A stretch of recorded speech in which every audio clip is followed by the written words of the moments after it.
Subscribe to our YouTube channel and press the bell icon to get the latest updates. औलाद से प्यारा माँ बाप को कोई और नहीं होता है। माँ बाप अपने बच्चों की खुशी के लिए सब कुछ न्यौछावर कर देते हैं, बच्चों की छोटी छोटी ज़रूरतों का ख्याल रखते हैं और माता पिता के अच्छे संस्कारों का प्रभाव बच्चों में भी दिखाई देता है। लेकिन पिता अपने पुत्र के वियोग को बर्दाश्त नहीं कर पाते हैं।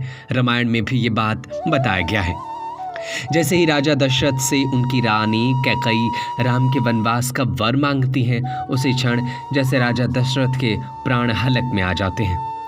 उन्हें लगता है कि शायद कुछ चमत्कार हो जाए और श्री राम का वनवास टल जाए, और इस उम्मीद में वो जिंदा रहते हैं। पर राम जी के वन में जाते ही पुत्र वियोग में वो अपने प्राण त्याग देते हैं। माँ बाप से बड़ा कोई नहीं होता है। श्री राम ने भी ये साबित किया, राजा के पुत्र होते हुए भी पिता के दिए वचन का सम्मान करना ही उनका जीवन था। छोड़ दिया एक ही पल में सब कुछ, सुख, वैभव, राजपाट, और बन गए सन्यासी। प्रस्थान कर लिए। वन के लिए बिल्कुल भी शिकायत नहीं, न जीवन से, न महारानी कैकई से, न भाग्य से और न विधान से।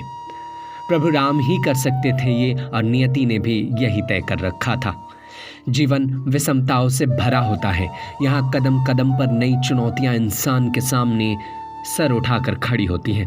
लेकिन जो अपने माँ बाप का सम्मान करते हैं, उन्हें खुश रखते हैं, वो दुनिया के हर लड़ाई में जीत हासिल करते हैं और किसी भी चुनौती का सामना हंस कर लेते हैं, क्योंकि माँ बाप से बड़ा कोई नहीं होता। ईश्वर ने भी मानव रूप में धरती पर जन्म लेकर स्वयं ये माना कि माँ बाप का स्वरूप भगवान से भी बड़ा होता है। इसीलिए तो कहते हैं, इधर उधर मत तलाशो, जिसकी उंगलियां बढ़ कर चलना सीखा उसी ही भगवान कहते हैं।